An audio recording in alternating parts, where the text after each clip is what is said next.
No music, no intro, none of the above. Straight to work. All praise, honor, and glory to the Most High, White House. This your brother Math IQAhmath. First name IQ is all the same, man. Shalom to the people. My people's just in the house, man. Shalom to y'all. I don't usually do Sunday mornings. It's a Sabbath. I usually, go to church. I said I wasn't gonna do it. I got to stay focused, man. With everything that's going on, as you see and you've heard, you're witnessing, you're understanding what's happening. Your brother and others have been talking about this day and days to come for a long time, and here we go. Friday night, if you was able to witness or see my live, or you saw it after the fact, um, I made mention regarding an article and the president in chief, Donald J. Trump, Agent Orange, said he was going to make a decision within 2 weeks on whether or not the U.S. was going to take action against Iran for not bowing down and bending the knee regarding signing a nuclear energies treaty and all of that other stuff, right? So no surprises that the man lied, and then they try to clean it up. Well, he said within 2 weeks. It was 2 days is within 2 weeks. I mean, he led everybody to believe it was going to be 2 weeks. Like literally, give me a couple of weeks to figure this thing out. But that's the devil for you, man. And what's ironic is um, there's always these attacks that happen on the Sabbath. When you go back to October 7th, that was on a Sabbath.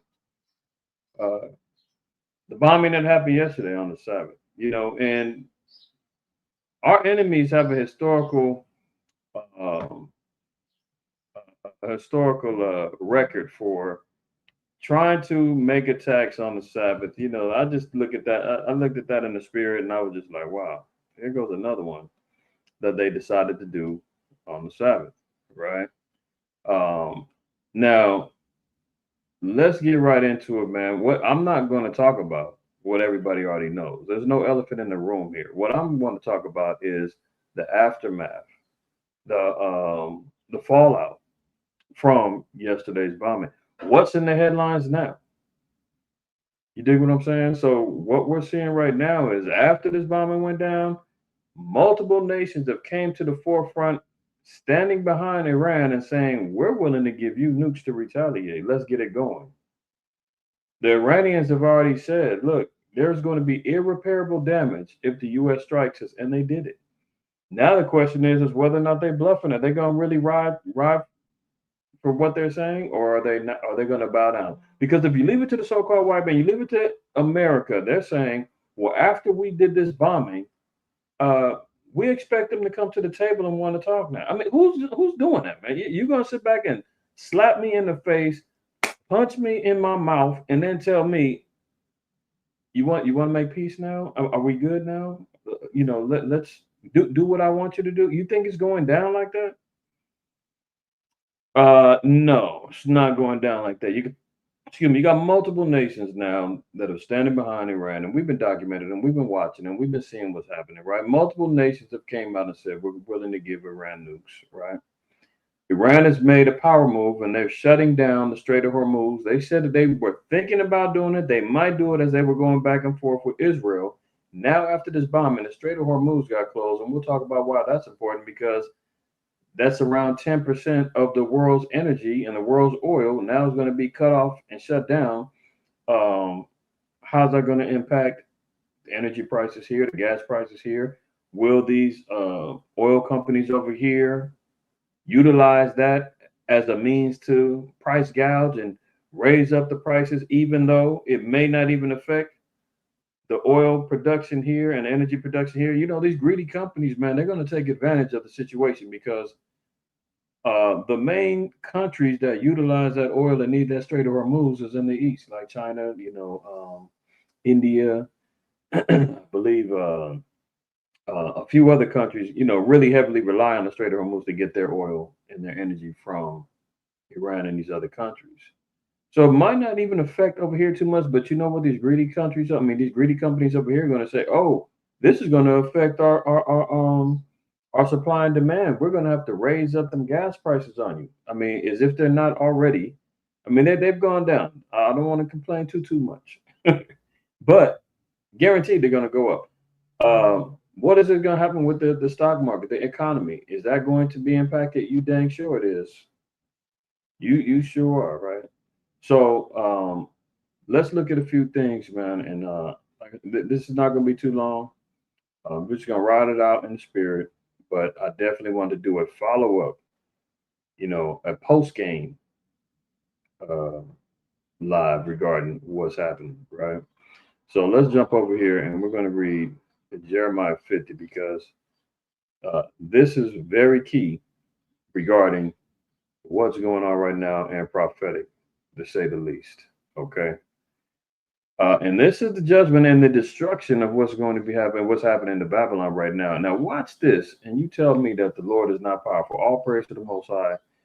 In the name of His only begotten Son, Hamashiach Yahweh, the anointed Savior, who the world has been ignorantly calling Him Jesus Christ for millennial now, right? Check this out. Jeremiah 50:22 says, "A sound of battle is in the land and of great destruction." That's key. Battle is going on. There's going to be a battle here in America, aka modern day Babylon. Battle's going to be happening. Not only that, but you're going to hear, and we're seeing and hearing battles going on throughout the earth. Revelation 16 says that the prophecy regarding the Euphrates drying up to make ways for the kings of the east. So we're seeing the kings of the east now assembling themselves. If they're not already in battle, like Russia and Ukraine, if they're not already in battle right now, they're assembling themselves, getting ready to get into war. India, Pakistan, they've already been going at it, right? You got China, North Korea, all these other countries are all being involved. The whole threat of China and Taiwan is on the table as well. But they're all getting towards, and everybody's focus right now is towards the east, the Middle East, right? This is where all the kings of the earth are assembling themselves, getting ready to get busy. Ezekiel 38 tells us about, Russia assembling themselves and their allies together and preparing for war. So a sound of battles in the land and of great destruction. How is the hammer of the whole earth cut asunder and broken? Who's the hammer of the whole earth? We're talking about America. America has been able to go out there and impose its will on all nations throughout the earth. When that Hiroshima and Nagasaki hydrogen bomb got dropped, as Revelation 13 tells us that all the world is going to see these miracles that they do. Paraphrasing that they have become the hammer of the earth to where all nations are in subjection to America. And how do we know that also? They've got over 700 military bases throughout the earth. They're the ones that dictate policy and diplomacy all throughout the earth. Nothing goes by without their approval, i.e., this particular war between Iran and Israel.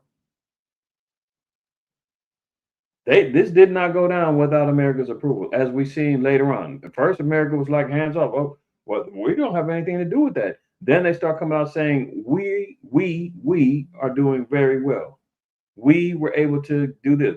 Now it's just flat out. Now we're bombing. We're completely involved, right? So how is the hammer of the whole earth cut asunder? How has Babylon become a desolation among the nations? Look at this. What did they call the operation yesterday? What they call? Hello? Operation Midnight what? You can't make this up, y'all. You can't. Operation Midnight Hammer was a significant U.S. military operation that involved surprise strikes on 3 key Iranian nuclear sites using over 125 aircraft. Was it really a surprise? Because there was already reports about B-2 bombers heading over there already. There was reports that was coming out on Friday, and they were saying, "Oh, they were supposed to go to Guam." That was a lie. They clearly kept it pushing. I mean, should we be surprised when we're dealing with a fork-tongued creature like the so-called white man? I mean, he loves the lie, loves the bomb, does it all, right? We We've gotten that in the scriptures when what is it, Psalms 58. Psalm 58 and 3. The wicked are estranged from the womb. They go astray as soon as they be born, speaking like they can't help it. It's part of their DNA. This is why you have the term a quote white lie. Why is it classified like that, man? Because it's inherent within these people. You know, the B-2 bombers came from the White Man Airport. Oh, no, you don't think? Okay, hold on. Let me see.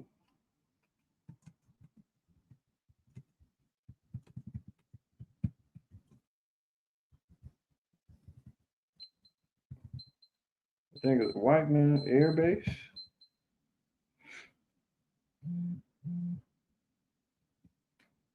Oh, hold on. What's this? B-2 stealth bombers took off from the U.S. on a mission to strike Iran. A group of elite B-2 Spirit stealth bombers that took flight from White Man Air Force Base. You can't make this stuff up, man. I'm telling you. You have to be in the spirit when you read all this stuff, man, because you know you always got these idiots out here talking about the white man. Esau is not the white man. Add it up, man. The wicked, who's in control of the earth, the red man, the only red nation. I mean, come on. Let's stop playing games. Is it ironic that the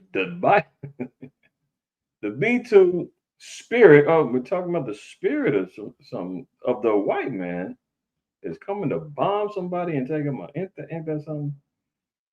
I digress though. I digress, right? Getting back over here because we have to prophetically line this up. How is the hammer of the whole earth cut asunder and broken? Well, what did they call this operation? Midnight Hammer. On behalf of who? The U.S. So who could we be talking about that the U.S. is representing? Oh, Babylon. See that? 2 plus 2 does equal 4, not 5, like they'll tell you in the book 1984. It's plain. Operation Midnight Hammer was a significant U.S. military operation that involved surprise strikes on 3 key Iranian nuclear sites using over 125 aircraft, including B-2 bombers and precision-guided munitions. The operation aimed to neutralize threats posed by Iran's nuclear program without pursuing regime change. So, let's get back. A sound of battle is in the land and of great destruction. How is the hammer of the whole earth cut asunder and broken? How is Babylon become a desolation among the nations? I've laid a snare for thee. So this is a trap. America believes that they're pushing the issue and they're the ones that's getting ready to, establish the dictatorship on the earth, and diplomacy is going to be laid down, regime change. You seen Trump talking about we want to end, we want a complete end. Sign the deal or else. We'll completely destroy you if you don't do it. The Lord said this is all a trap. It's a snare that America is going to get caught in because of the pride and the haughtiness of its leadership is going to believe that they can do anything and everything that they want. But no, it's going to be a change of the guard. And the changing of the guard is going to be our King, Hamashiach Yahushua, coming back to wreck shop on the earth, save his redeemed, and reestablish the kingdom of heaven from everlasting to everlasting and forever, ever, and even ever. I have laid a snare for thee, and thou art also taken, O Babylon, and thou wast not aware. Thou art found and also caught, because thou hast striven against Yahweh. The Most High Yahweh hath opened his armory and hath brought forth the weapons of his indignation. For this is the work of the Most High Yahweh, the power of the host in the land of the Chaldeans. So the Lord is getting ready to open up a can of whoop. You know the rest on this place. Come against her from the utmost border. Open her storehouses. Cast her up as heaps and destroy her utterly. Let nothing of her be left. Now, you gotta sit back and say, well, hold on. How was ancient Babylon taken? Was it utterly destroyed? No. We've talked about it historically. There was very little military resistance when the Persians and the Medes conquered Babylon. So this can't be talking about ancient Babylon. Check it out. We've talked about that multiple times, cited multiple sources, didn't go down that way. Right? According to the Cyrus Cylinder and the Nabonidus Chronicle, they both say the same thing. It wasn't too hard to take over. So it couldn't be talking about this. Continuing on, slay all her bullocks, let them go down to the slaughter. Woe unto them, for their day is come, the time of their visitation. The voice of them that flee and escape out of the land of Babylon to declare in Zion the vengeance of Yahweh our power, the vengeance of his temple. Look at it. Call together the archers against Babylon, all ye that bend the bow. So what's bending the bow? The archers. Remember, we talked about it on Friday, that they had Israel was running out of arrow interceptors. We know that the arrows are metaphorical regarding missiles, whatever, missiles, drone attacks, ICBMs, hypersonic missiles, the archers, the bows. It says, all ye that bend the bow. Camp against it round about, let none of thereof escape. Recompense her according to her work, according to all that she hath done, do unto her. For she hath been proud against the Lord, against the Holy One of Israel. So now it says, render her according to her work. And even in Revelation 18, it says, reward her double. Right? So when it says, all ye that bend the bow, this is interesting because look at this article.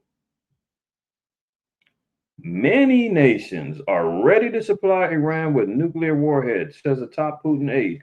So if it's saying all of the nations, all ye that bend the bow, assemble against Babylon, that means that there's going to be a conglomerate of nations that have the ability to bomb America. Because right now, Iran doesn't have the technical capabilities of reaching America with a bomb or a nuke. They can hit the military bases that's in the surrounding areas for sure, and that's on the table. But they're going to need some help from some greater nations who have greater output to get there. You know, a nuke from Russia would only take 26 minutes. 26 minutes. And I think they said that America's defenses right now, they only have a few hundred missiles that can, stop from their missile defense system that can stop an incoming attack. Russia's got thousands of nukes. And then they say that the capabilities of the missile defense system that America has is 50-50. As we're seeing what's going on with that Iron Dome, that was supposed to be this impenetrable missile defense system. Nothing can touch. Did you see what's going on over there? Clearly, that's not the case. That's why Agent Orange is over here talking about we got to get the Golden Dome up. How much it's going to cost? Book it. Cut the check. We need it. We need it up by 2029. Get moving, because I'm getting ready to light some fires here that quite possibly could burn this whole thing down. He came in on some, I want to stop all the wars. I want to get everybody to, make deals, and I want everybody to make money and be good. And, this would have never happened under my watch. Biden and this dude done started a more serious conflict than slow Biden did. That's why you can never trust your enemies, man. Let's precept this again. Call together the archers against Babylon, all ye that bend the bow. So all the archers are coming up against Babylon. Again, this isn't talking about ancient Babylon, because there was not a conglomerate of nations. There wasn't a conglomerate of archers that came against Babylon to help Persia take out Babylon. It didn't happen. So look at this. Many nations now are rising up. Mr. Araguchi has said that he will have serious consultations with the Russian leader hours after the United States entered into the Iran-Israel conflict by striking 3 key Iranian nuclear sites last night. Okay.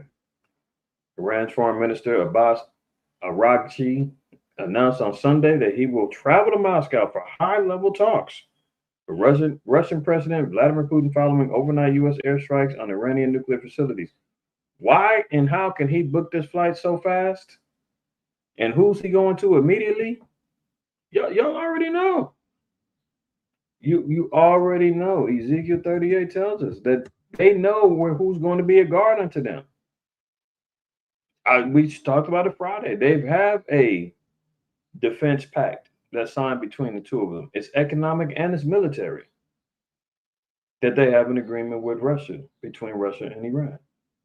So it wasn't, they didn't go to the Arab Brotherhood, and they went to White Zaddy. They went to Putin and said, hey man, we got a defense pact. You need to help us. You see what's going on. First nation that they mentioned, Persia, Iran. And what's Russia's job? To be a guard unto them. He booked that flight and said, man, we need to holler and have some high-level talks about where this is going. Putin's already been on the record saying, man, America is out of control. It wouldn't be wise for them to jump into this. You know, if so, we've got interests over there. We talked about it on Friday. At one of those nuclear sites, they've got hundreds of Russian workers over there helping them get their nuclear power up and everything else. And they were like, look, man, we've evacuated some, but we've got hundreds still over there. You bomb over there, man, we're taking that personal. So Iran's jumping on a flight so they can go over there and talk about what's going to happen.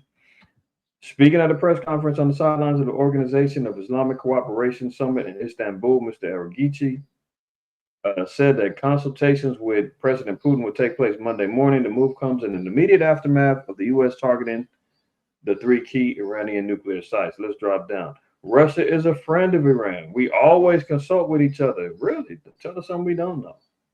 I'm going to Moscow this afternoon for serious consultation with the Russian president tomorrow morning. Look at this. The Iranian foreign minister condemned the strikes as a gross violation of international law, adding that they had crossed a very big red line by attacking the nuclear facilities. We have to respond, right? So if there's any question, you know, Trump came out and said, yeah, we took out one of the most dangerous and bad people in the Middle East and this terrorist place. And you know, he wasn't singing that, man, 60 days ago when he was talking about, I've got a very good relationship with Iran, and, you know, we're going to get a deal done. I want them to have energy. I want them to have power. They just can't have the nuke. We can't give them the uranium so they can have a nuke. I want them to surprise. I love them. But now all of a sudden, they're the worst people on earth when he came out with it yesterday. I mean, this dude flip-flops, man, worse than, you know, somebody walking on the beach with the... Never mind. This is the true nature of the man that loves to lie, right? So look, let's look down here. I want to see. Look down here, Mr. Medvedev. This is, I believe he's a former Russian president. He's still a speaker on behalf of Russia, and he's came out. And he says that a number of countries are ready to directly supply Iran with their own nuclear warheads. He did not identify which nations he was referring to. Yeah, why should he? They're going to be the next ones on the hit list. But Russia, obviously, with them being a guard unto Iran and them having a close relationship and them having a defense pact, they would know who's ready to give them what. And they could be very well one of these countries that's willing to slide them something. Pakistan's already came out and said, we riding with you. We got nukes. How can we help? China's popped out and said, man, you riding with us, right? We've got our own pact and our agreements, and you know, we've got an energy deal, and you've always been supportive of us and Russia's, relationship. We riding with you. Russia obviously is out, came out to play. So multiple nations, yeah, they're saying they're ready to help Iran. Okay. That's one thing. Here's another article. So is Iran backing down? You know, Trump came out and said, man, they need to back down. Hopefully this will bring peace. How the hell is it going to bring peace? You just bombed one of their nuclear facilities, man. You leaving them no choice, and then they say, well, hopefully this will bring peace, and we can come to the table and talk now. I mean, is this guy delusional or what? Here's Iran. They say you started it. We will end it. Iran media warns Donald Trump after strikes on nuclear sites. Airs map of the U.S. military bases in the Middle East. So they're even saying, look, we know where you're at.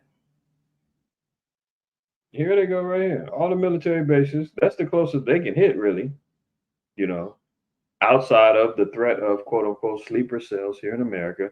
They've raised all of the security warnings at small hat, synagogues and places where they love to hang out, and except for those, underground tunnels that they were, doing God knows what in New York. I don't think they're securing those. Anybody remember whatever happened to those, man? How that story got swept under the rug? There was blood and mattresses and all kind of madness found underneath of them tunnels. Ain't nobody worrying about what was going on down there. Yeah, I don't think they're going to be securing those, giving them extra security for that. But hey, who knows? Maybe they will. But they've raised up the security concerns here in America because they're afraid of terrorist attacks or sleeper cell attacks. That could be all hype. Who knows? But they're definitely doing it. Tensions escalate as Iranian state TV threatens retaliation following U.S. strikes on Iran's nuclear sites, confirmed by President Trump. The U.S. military action utilizing B-2 stealth bombers targeted Fordo, Natanz, and Esfahan. With Israel informed beforehand, Trump asserts the success of the mission and calls for peace. How the hell can you bomb somebody and then say, hold on, we need peace? Signaling a significant shift in the U.S. policy to support Israel against Iran. So this is the madness that they're on, right? But look at this. Iran played them, right? According to their state media, they're saying the uranium stockpiles, they already took them up out of there. So this whole bombing of this nuclear facility was in vain. This is how the Mossad, remember the Mossad said he's laid a snare for Babylon.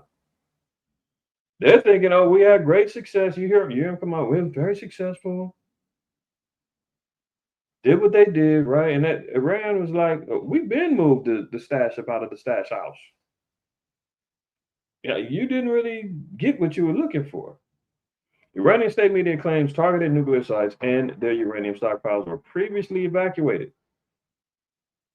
Iranian state media confirms that the Islamic Republic's Isfahan, Natanz, and Fordo nuclear sites were attacked by enemy strikes. The IRIB state broadcaster claims that the sites, along with their enriched uranium stockpiles, were evacuated beforehand. So somebody dropped them a dime and said, "Move these things before it's too late."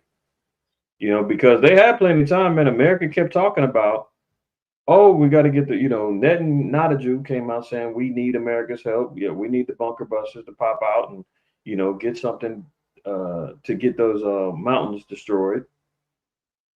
America saying, yeah, we'll think about it. Give me 2 weeks. Iran is like, we're not even gambling. Move everything. And now when the bombs come, it's like, oh, got you. We already been moved that. So jokes on somebody else, if this is true. It's state media saying this, but Iran is not letting that out unless they want them to put that out there.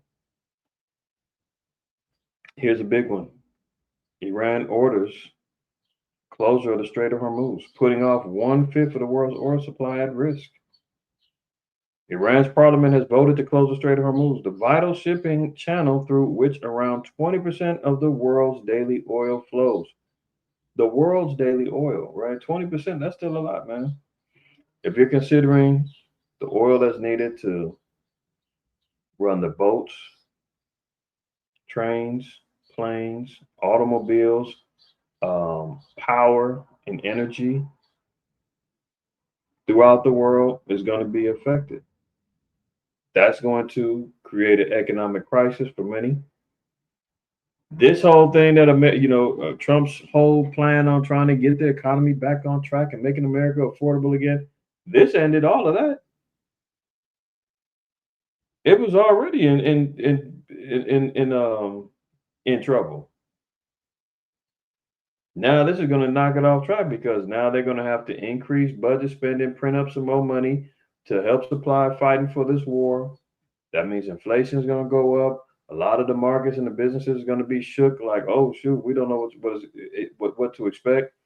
Anybody that's invested in crypto, if you notice, all your crypto, everything's going downward, spiraling, red.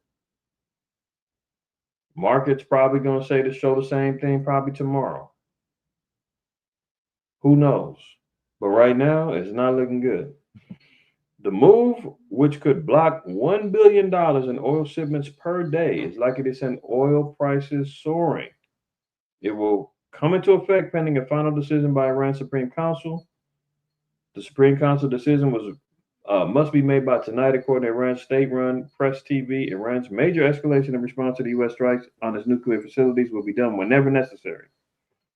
The strait connecting the Gulf of Oman with Persian Gulf is one of the world's most critical choke points, just 20 miles wide at its narrowest point.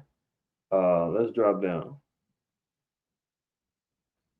And see here, the bulk of oil exported by regional petro giants, Iran, Iraq, Kuwait, Qatar, Saudi Arabia, and the UAE all travel through this narrow waterway. So this nice little honeypot of money where that flows through, all of these Arab countries that control that oil, that's getting cut off. Everybody that's relying upon oil coming from these places, in trouble. In trouble, right? Now look down here. It says Asia is likely to bear the brunt most from any closures to the waterway. China, India, Japan, and South Korea all getting most of their oil imports through the strait. So this is why it's going to hurt these particular markets that they already got tariffs on them. Now they're going to get hit again economically. How are they going to respond to this? Now America, they've still got deals with Saudi Arabia. We're getting oil, the petrodollar, right? I'm not sure about Kuwait, Qatar, if they're getting any oil there, but these are allies of America, Saudi Arabia, the UAE. So over here they're going to react and say, "Oh shoot, we got to raise up the prices. We're getting hit too. How's that going to affect us at our pumps? It's going to be a problem. Our energy bills going to be a problem. Food prices going to be a problem because it's going to cost more to get the food in. It's going to cost more for them ships to come over here. The whole nine. The whole nine. So this is something else that everybody got to be prepared to gear up for. Yeah, we know the wars, everything, all that's going to be jumping off, and it's going to be affecting death and mayhem and everything else. But there's other fallouts that happen, indirectly after this goes down, and it's going to hit over here as well. See, oil prices could spike 10% after the U.S. attack on Iran, but don't be fooled. This may not last. See, this is why they throw that out there. It might not happen. It might not last that long. They're acknowledging it's going to happen, but they don't want to shock everybody into panic mode. So they throw out a little, but it might not last that long. So don't panic. Don't pull your money out the market. Still trust in Babylon. We're going to be okay. And we'll see how the markets react to all of this stuff, right? Anytime wars jump off, man, things is going down. It's not good for the economy. So that's why they're trying to throw this out here. Hey, don't be fooled. Hey, it's not like all the other times. Don't worry. No, we're not buying that. All right. Let's look at one more article before I close out. Like I said, it's not going to be too long. Iranians are rattled by Israeli strikes as cash runs short and fear spike. Why am I bringing this out? Because I want to bring to everyone's attention as well. How do wars affect everyday civilians and citizens and just the economy, things like that, or just things that we don't foresee? I know Sister Hashmai hit me up about being prepared or trying to be prepared. I mean, you can only do so much. Our faith lies in keeping the commandments, the faith of Mashiach Yahushai, right? those are the things that we're mostly and need to be invested in. Let's just look at a couple of reminders because, of course, the we want to keep focusing on where our bread is buttered at, right? Here's the patience of of the saints. Here are they that keep the commandments of the Most High and the faith of Hamashiach Yahushua. So the first things that we need to do is keep the commandments of the Most High and the faith of Yahushua. That's off the top, right? Um,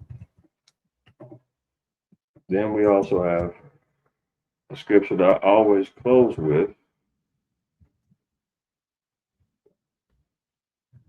in the conclusion, 12 and 13. Let us hear the conclusion of the whole matter, fear the Most High, and keep his commandments, for this is the whole duty of man.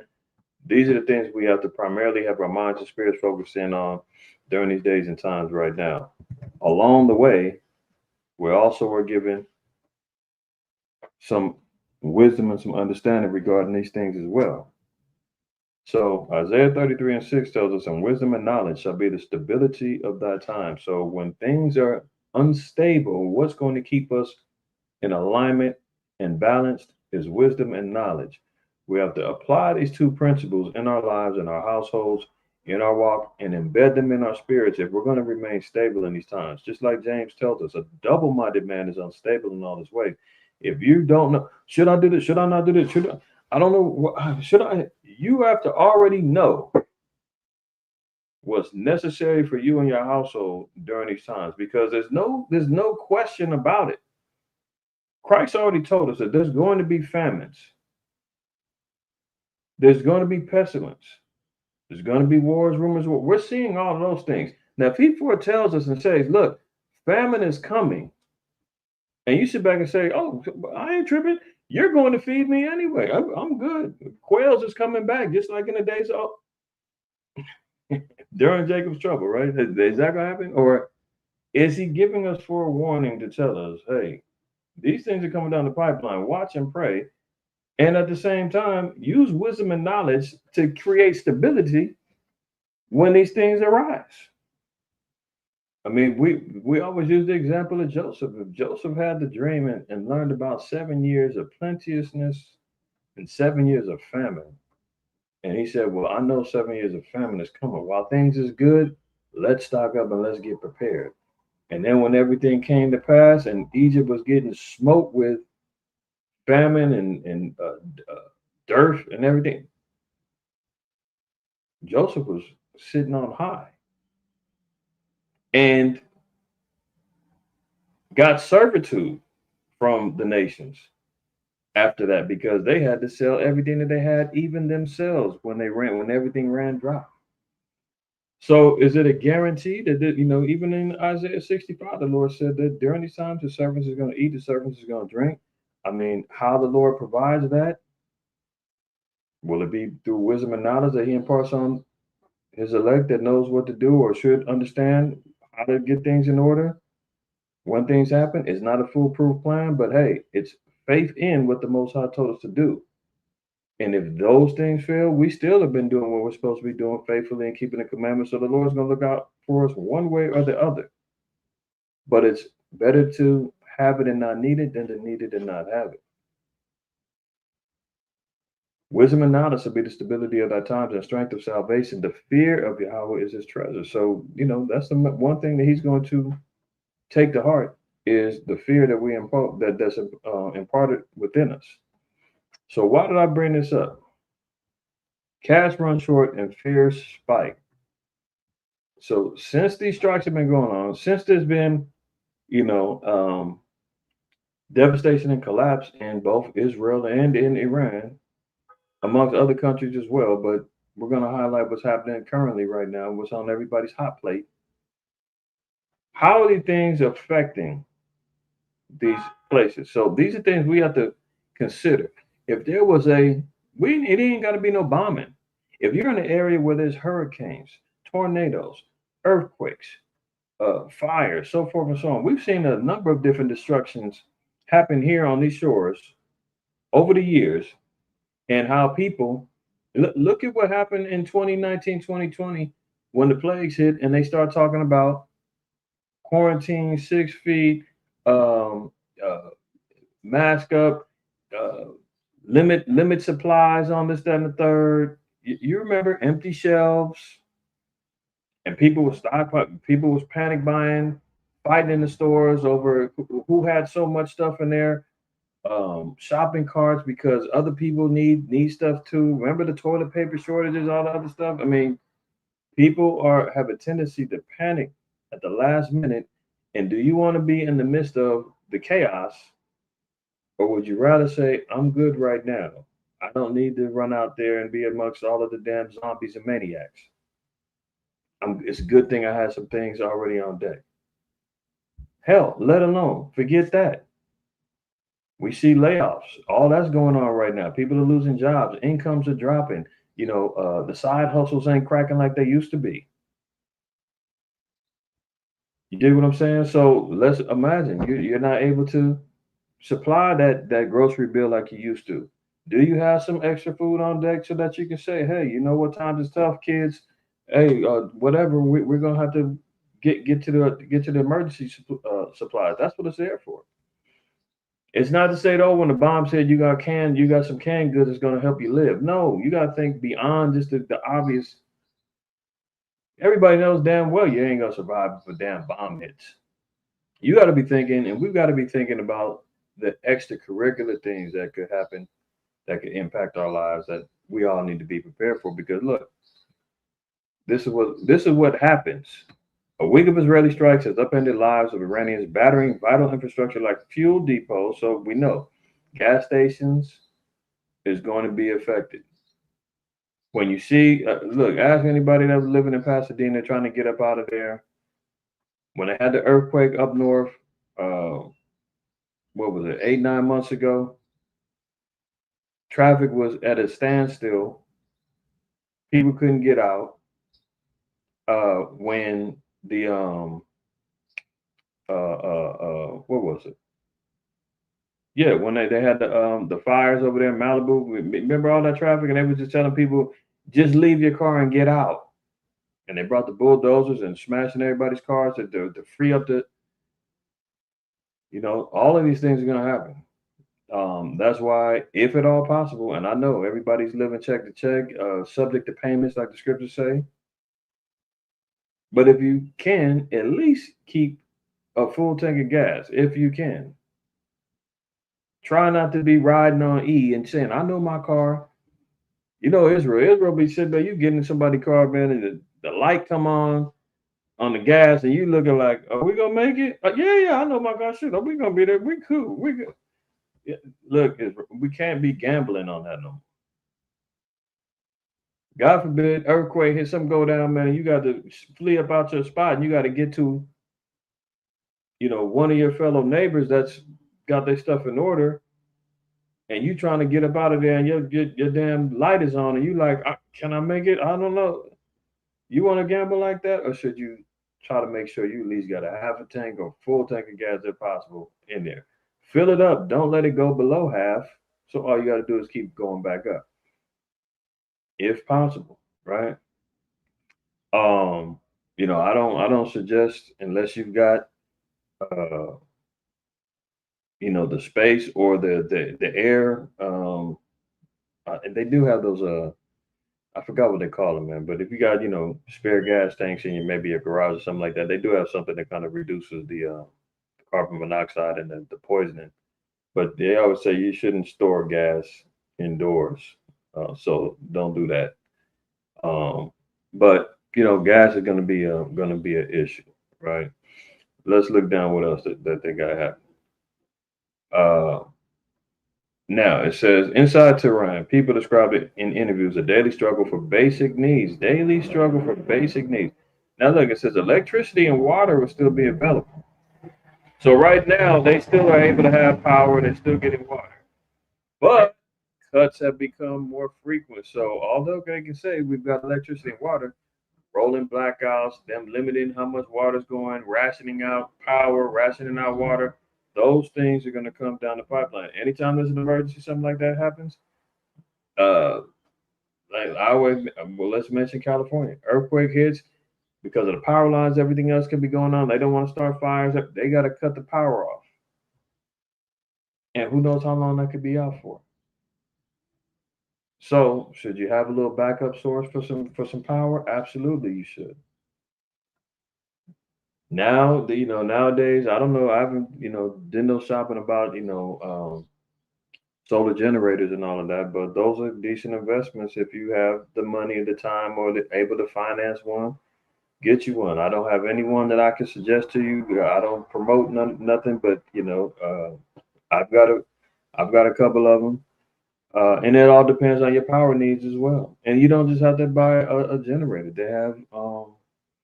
They got lithium batteries that look like car batteries. You can use those for power if you've got an inverter, and you can create your own little power source. But if you got the food, your refrigerator's out, all that's going bad unless you can't go buying them, coolers and styrofoam coolers and trying to use ice all day because you try to get to the store, that's gonna get burnt.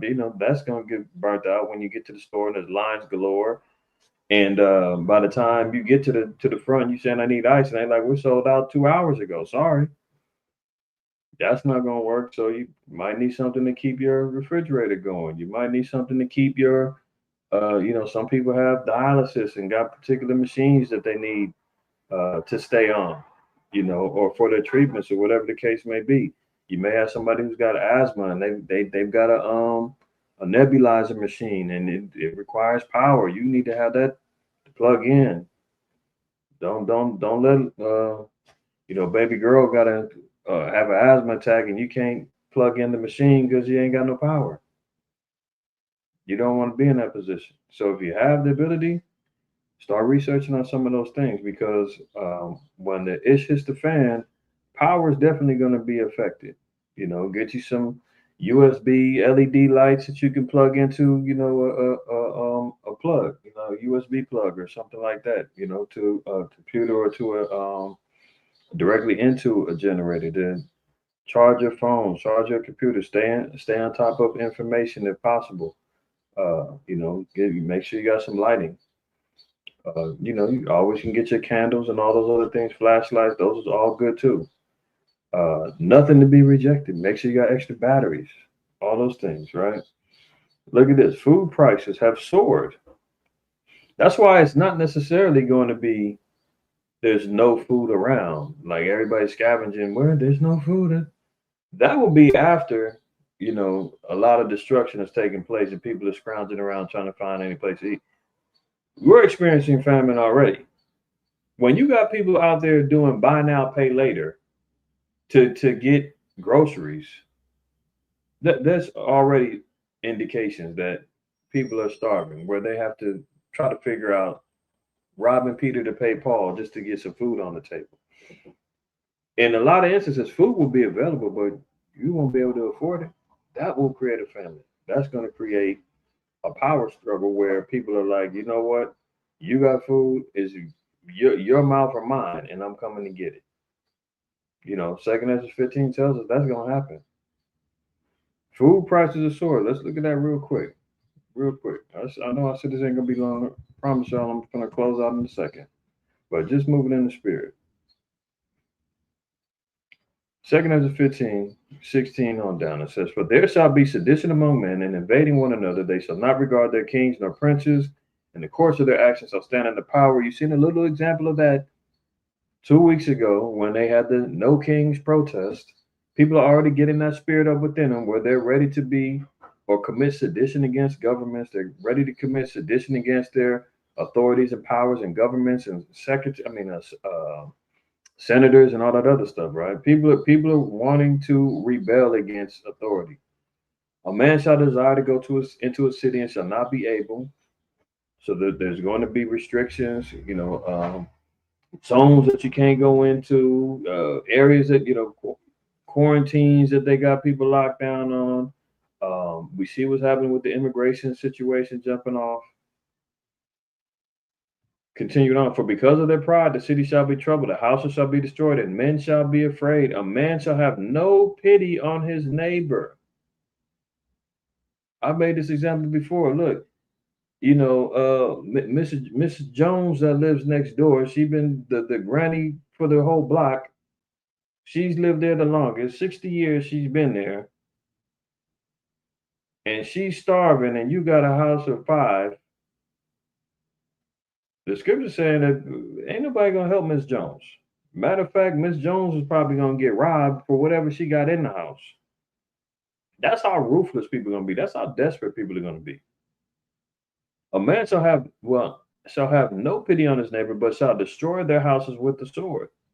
So another thing is, be wise about who you acknowledge and who you are letting into your private affairs regarding what you have and what you're prepared for when things go down. Because the blind folks out there who's not paying attention ain't they're caught up on what they can't see past the front of their nose. They're saying you're crazy and you doing all that stuff you talking about, whatever. But see, now people are starting to see, oh shoot, there are some changes. So don't be surprised when you start hearing different water cooler conversations now at the job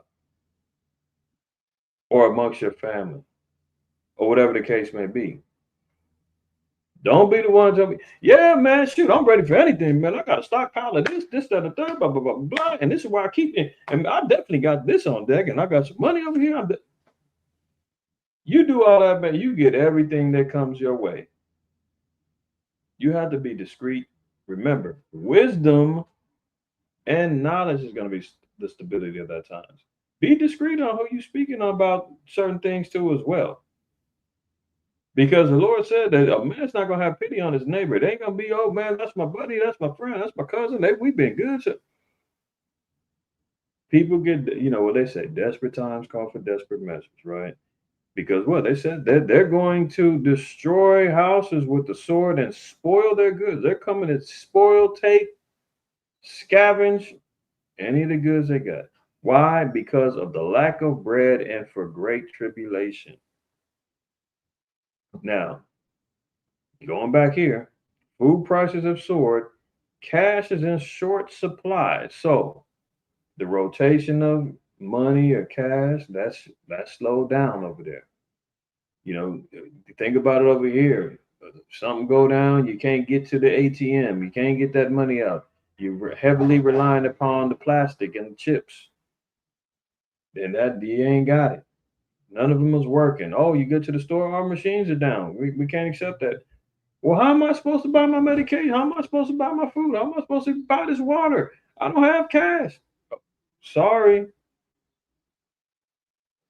It ain't gonna be like the movies. You had a small little local store and they saying, okay, well, let me write down. I got an IOU for you, Shaquanda. I got an IOU for you. Think Moab at the little corner store is gonna give you credit? Ishmael gonna give you credit at the bodega? What? They sealing the doors, arming themselves up, saying, keep the niggas in the spics out. Muhammad, let us in. We've been coming here all our lives, man. You're gonna let we know you got food in there. Muhammad, let us in. No, my friend, I can't. I have a family. They not opening that dang door. They gonna say, you got cash? We'll let you in. You ain't got no money. Oh, guess what? So what should you do? Maybe you should keep a little shoebox money at home. Make sure you got a little stash at the crib if you're able. Everybody's financial situation is different. I get it, especially now. But consider, you know, you might want to employ. Let's say you do this. Everybody's working in the house, right? Everybody that has a spare, dollars, just lose dollars. You may have a bucket. You may have a container or something that you're dropping in. Oh, you know what? I got some extra dollars. Single dollars. Drop it in the dollar book. That's gonna add up eventually. You ain't gotta start heavy. You may start even. You might even consider and say, "Well, you know what? Hey, instead of me buying that bottle of Hennessy, That's $35, $40. Maybe I should throw that in the safe. I gotta start somewhere. Maybe I should, majority of y'all coming from the church, you gotta get 10% anyway of your earnings. Would you invest that in yourself? I mean, unless you in a congregation and y'all know we operate off of alms. If we don't do the tithing, that's not even valid anymore in the scriptures as far as monetary means are concerned. That's a whole nother thing. So I'm not saying don't continue paying your alms. What I'm saying is invest a percentage in yourself and in your house just in case. Cash is in short supply. Another thing, I'm not no financial expert, none of that, but wisdom would say if you look at the metals, look at platinum, gold, silver, all those things are accelerating and they're doing well during these times. So that lets you know ancient money, like we should read in the scriptures, silver, gold, that's been here for thousands upon thousands of years, has sustained itself as opposed to all of these paper currencies that's been popping up all over the place. The one thing we know for sure that's still here since biblical times is those metals. So let's say you ain't got no cash, right? But you got some silver shekels on you. You might have to go to a pawn shop, cash that in, and get cash. Hey, I'm selling this silver back, man. Give me what it's worth. I need a spot price on it. Get your cash from that, and then go. People at certain times, you gonna have people that I think it's in I know Tennessee. I think Florida just recently said that they're getting ready to accept gold and silver as legal tender. Tennessee, I know, has been doing it as well. So there's states that's already saying, hey, we're ready to take these coins when it's all said and done. So these are all things just to consider because that's what happens when crises come into play. Have these things prepared. Food prices, so you might want to make sure you got some extra things on deck. Some dried pastas, some beans, some rice, you know, uh, some canned goods or whatnot. Water for sure. You're going to need um, filtration systems. If the water goes bad, what do you have to clean out the water? Research those things. A cap full of bleach into so many gallons of water will help sterilize the water. But you got sterilizing tablets you can buy fairly cheap that you can do to sterilize water that you need. There's a lot of different things you gotta consider. But definitely gonna need water. They tell you, man, the body can survive without food for a few days, but without water, all bad, all bad, right? So those things as well.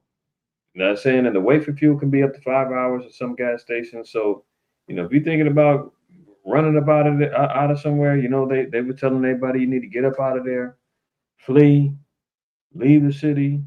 That creates traffic jams, panics. People ain't got enough gas to even make that move. 5 hours you wait and you get to the gas station, offer them to tell you that the pumps are dry. We ain't got no more. We got some more, hopefully in the next few days. By then it's too late. Or you get there and you're looking to fill up your tank and there's only, enough in there to get you $15 worth of gas. And your tank holds, it costs you $60 to fill up your tank. You're done. You're done. Right. Another thing too, look down here. As the other moments of crisis, Iranian authorities have responded by clamping down. The government, for instance, has imposed a near total blackout of the internet. So, our favorite uses of finding out information, find directions, they're going to cut that out because that's energy and power that they don't want being exploited, utilized by the public to put out anything to drain out because the government said we need it the most right now. We're shutting that out.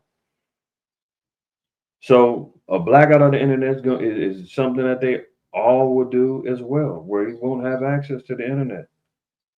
Look, and the country's been disconnected from the global internet since the middle of the week, according to NetBlocks, a monitoring group that tracks internet outages. So when the internet goes out, people panic already when they get the internet out, man. People panic when you forget your phone at home.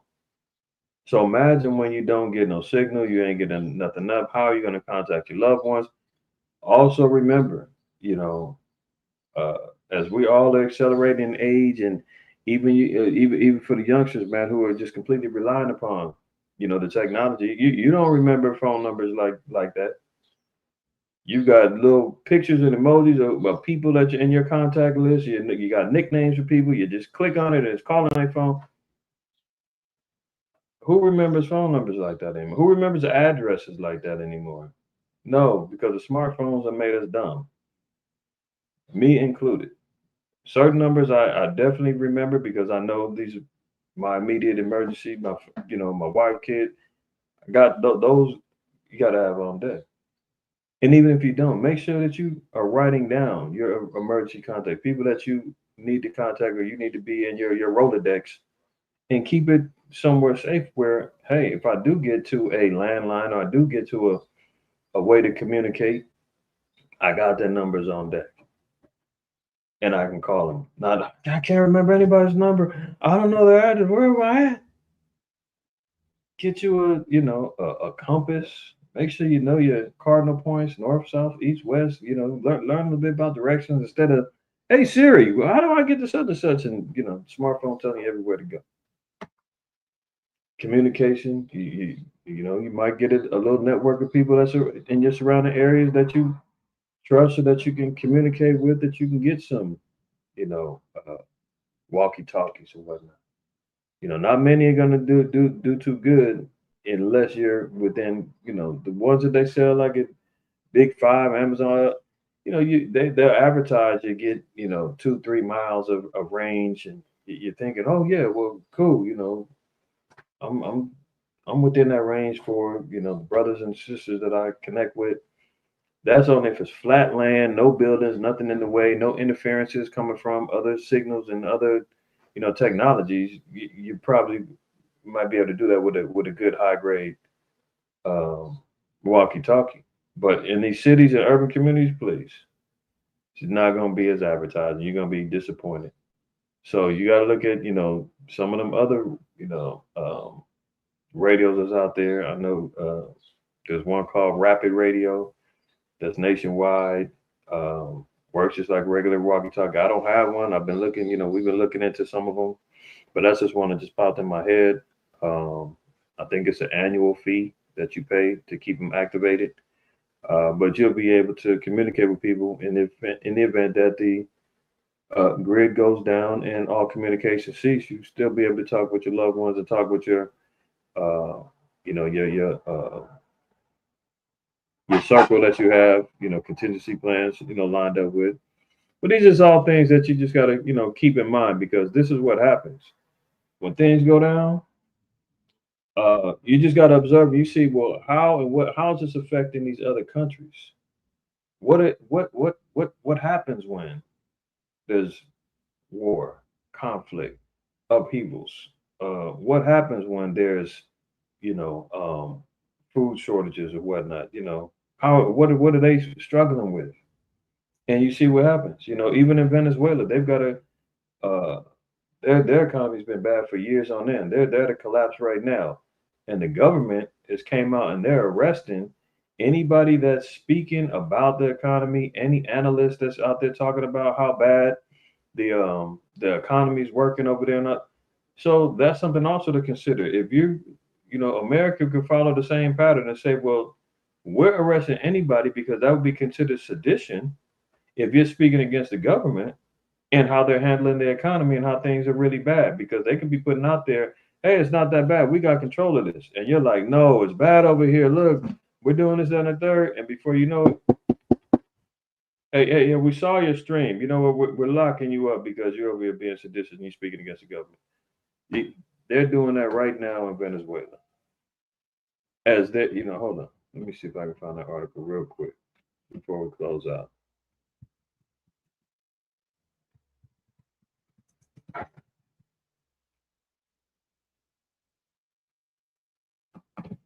Here we go. Oops, lucky. Yeah, let's look at this just real quick. You see this? Maduro jails analysts who reveal Venezuela's economic decline. So they'll even get to the point to where oh wow, look at that. Iran just killed 3 US soldiers and wounded dozens. All praise to the most high, man. I mean, here we go. Here we go. So the retaliation is already on. American blood has been spilled. What are it's only up from here. Right. But this is just a headline I want to share with y'all, man. Maduro jails analysts who revealed Venezuela's economic decline. They're going to change laws. They're going to sit back and say, hey, you know what? If that's exactly how the blueprint works to control the populace, to make sure that everybody is under, control of the government, they're going to do those things. These are all things that we got to be aware of and know what's happening. So with that being understood, more to come, y'all. More to come. The elder just put out there, Iran just killed 3 US soldiers and wounded dozens. That means that they're not turning down nada. They coming back out of America heavy. So it's all in the spirit, man. All praise to the Most High, Yahweh Shai. Again, stay tuned, man. I'll be popping back in. We got to stay relevant with what's going on, moving in the spirit. I might have to break my fast of only doing DSTM once a week. Who knows? Got to move in the spirit. But with that being said, prayerfully this was edifying, and y'all got some more information to carry on throughout the day, man. Keep your eyes peeled. We're gonna see how this thing pans out. All right. So I'm gonna get out of here, man. All praise to the Most High, Yahweh Shai. Always remember, fear the Most High, keep the commandments. Don't shoot the messenger. Shalom.